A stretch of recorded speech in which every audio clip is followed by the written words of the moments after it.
Hello. So many of us are desperately tired. We are exhausted deep down in our bones from the colossal cosmic effort of, well, managing everything, of being this I, this separate fellow inside the skin, who feels that he has been given this enormous complicated task. The task is life, and we feel that we are in a small boat on a very wide and rather turbulent ocean. And we have been told, from the moment we were born, that we must get to the shore. The shore, of course, is, well, what is it exactly? Is it happiness? Is it security? Is it success, enlightenment, heaven?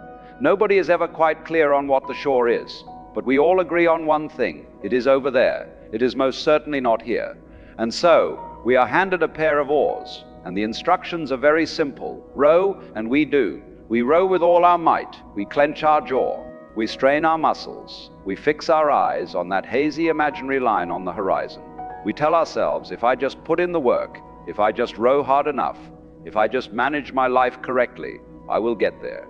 But have you ever noticed the most peculiar thing? The harder you row, the less you reach the shore. It seems to move further away. The more you strain for happiness, the more elusive it becomes. The more you grasp for security, the more anxiety you feel. The more you try to control the water, the more chaotic the waves seem to get. You are rowing and rowing, and all you are getting is very, very tired and very wet. The problem, you see, is not the water. The problem is not the boat. The problem is the rower. The problem is this frantic, anxious self that believes it is separate from the ocean. This little I that you think you are. This bundle of nerves and memories and anxieties. It lives on one thing: control. It must be in charge. It must do the steering. It must manage the situation. Because it has a dreadful suspicion that if it stops doing, it will stop being, it believes that the boat will simply fall apart, or that the ocean will swallow it whole if it doesn't keep up this frantic, exhausting effort. Let's think about water.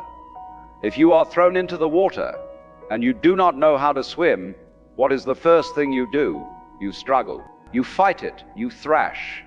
You try to keep your head up, far away from this dangerous element.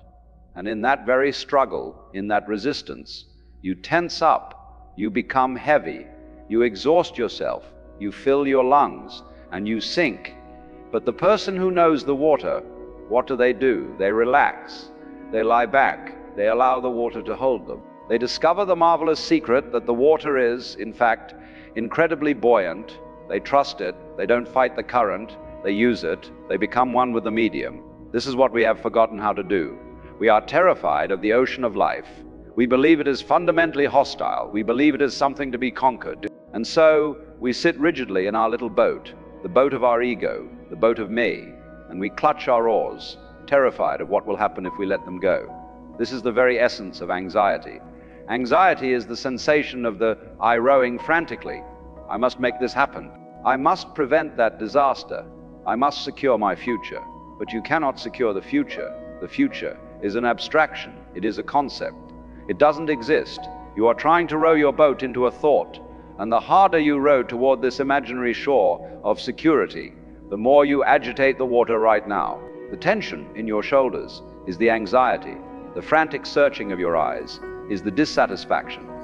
The very act of seeking peace is precisely what disturbs your peace. So, naturally, you hear this, and you say, "All right, Alan, I understand. The secret is to stop rowing. I see. I must force myself to relax. I will create a system of non-rowing. I will try to let go." Pause, a gentle chuckle. "Ah, but now you see the trap, don't you? Now you are trying to stop trying. You are rowing towards the goal of not rowing. You are just rowing in the opposite direction, but you are still rowing.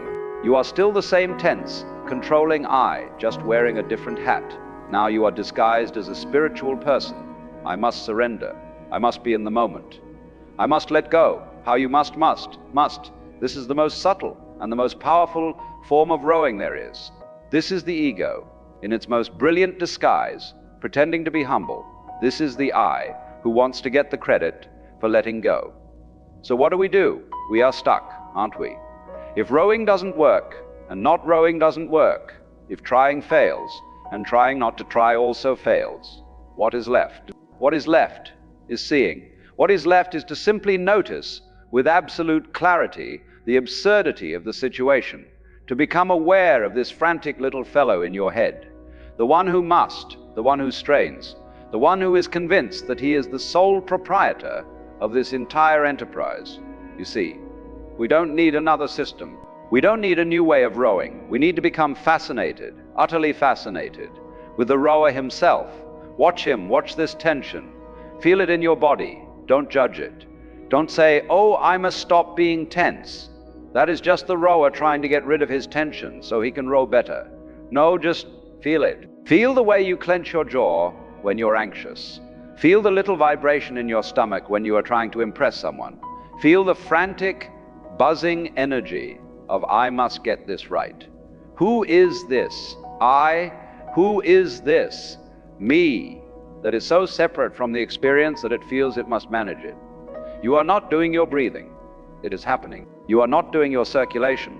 That too is happening. The stars are not straining to stay in the sky. The clouds are not efforting to float. The entire vast, glorious, chaotic universe is just happening. But inside this one, small human skull, we have this spasm, this contraction, this idea that I am different, that I am the one exception to the way the universe works, that I am the volunteer orchestra conductor who has to wave my arms frantically to make sure the sun rises, and that my bills get paid, and that people like me. It is hilarious. It is truly, deeply, marvelously absurd. When you really see this, when you see the rower not as you, but as a pattern, as a habit, as a kind of nervous twitch you've had for so long, you mistook it for your entire identity. Something very peculiar happens. You don't drop the oars. You simply find that you are no longer gripping them. The tension dissolves, not because you willed it to dissolve, but because you saw it. You brought the light of awareness to it, and this kind of tension, this kind of illusion cannot survive in the light. It is like a ghost. It only has power when you believe it is solid. The you that you think you are, this rower, is a ghost. It is a memory. It is a social convention. It is your parents' anxieties and your teachers' rules and society's expectations, all bundled up and given a name. And you are convinced that this bundle is you. And so you spend your life rowing to protect this bundle, rowing to improve this bundle, rowing to make sure this bundle gets to the shore. But what if you are not the rower? What if you are not the boat? What if you are not even the oars? What if you are the water? What if you are the whole vast, boundless ocean, pretending to be this tiny, anxious little man in a boat? What if the entire game is to get so lost in the role of the rower that you completely forget? And what if enlightenment or peace, or whatever you want to call it, is simply the moment where the water remembers itself? A soft laugh, well now, that would change things, wouldn't it? Suddenly the goal isn't to get to the shore, because if you are the water, you are already at the shore. You are the shore. You are the waves and the stillness and the boat and the rower. It is all you, it is all one magnificent doing. One event, when you know that, not as an idea, not as a philosophy, but when you feel it, the rowing just stops. It doesn't stop because you made it stop. It stops because it is no longer necessary. The illusion of the problem has vanished. The boat is still here, the waves are still moving. But now, instead of rowing against them, you begin to dance with them. You find that the boat has a sail. It has had one all along. And all this time you were straining your arms, trying to go against the wind.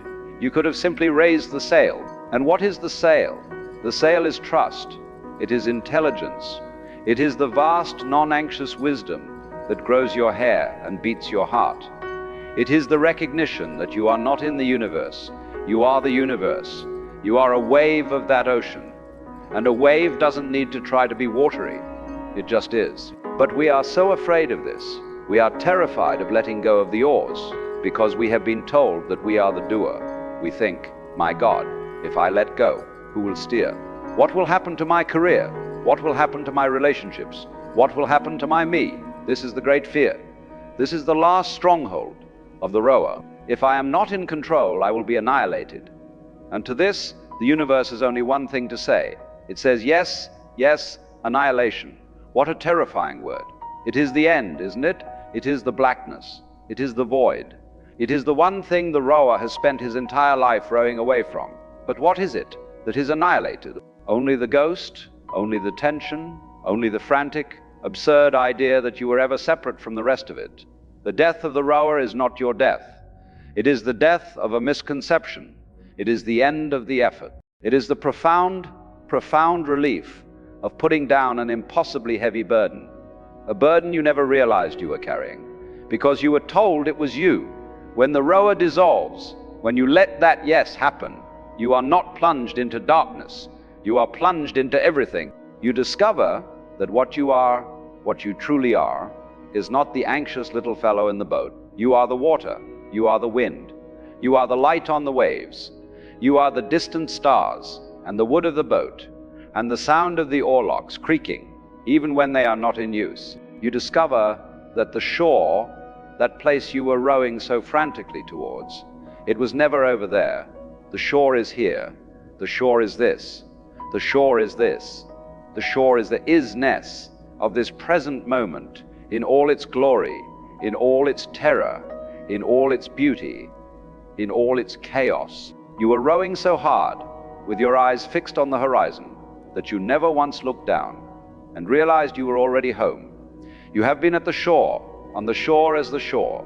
The entire time, the effort to get there was precisely what was hiding it from you. The search for God, or truth, or enlightenment, is the very thing that keeps you from seeing that it is all God, it is all truth, it is all enlightened, it is this, right now. And so, what is life like when the rowing stops? Is it just a passive drifting? Does everything just stop? Oh heavens, no, quite the opposite. When you stop rowing against the current, you finally discover the power of the current. You discover the intelligence that was there all along. You raise the sail. And raising the sail is not an act of will. It is an act of recognition. It is the simple, joyous, and intelligent cooperation with the way things are. It is what the Chinese call wu wei, which doesn't mean doing nothing. It means non-forced action. It is like the way a plant grows.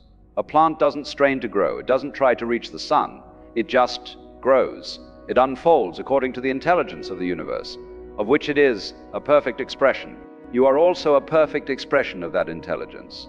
But you have been convinced to interfere. When the rowing stops, you become a master sailor. You learn to read the wind of now. You don't fight the waves. You ride them. You make adjustments, of course. You steer. You tack. You jibe. But it is not done out of anxiety. It is done out of play. It is a dance. You see, we have this idea that life is a journey, a pilgrimage from A to B, from the cradle to the grave, from insecure to secure, from ignorant to wise. But that is a dreadful misunderstanding of what it is all about. Life is not a journey. Life is musical. When you listen to a piece of music, you don't listen just to get to the end. If the point of music was to get to the end, the best conductors would be the fastest ones. Chuckles, we would just have one crashing, final chord, and that would be that. No, the point of the music is the music. It is every note, every phrase, every rest in between. The same is true of dancing. You don't dance in order to arrive at a particular spot on the floor. The point of the dance is the dancing. And the point of your life is this: it is the feeling of the breath entering your lungs right now. It is the sound of my voice in your ears. It is the texture of the clothes on your skin. It is the confusion, the clarity, the joy, the sadness. It is all the dance. And you were too busy rowing to hear the music. So please, put down the oars. You don't have to throw them away. That would be more effort, you see. Just let them rest. Let them be. Let the boat drift for a moment. Listen. Feel. The ocean is not your enemy. The water is holding you up. It has been all along. You don't have to do anything. The shore is here, and you are the music.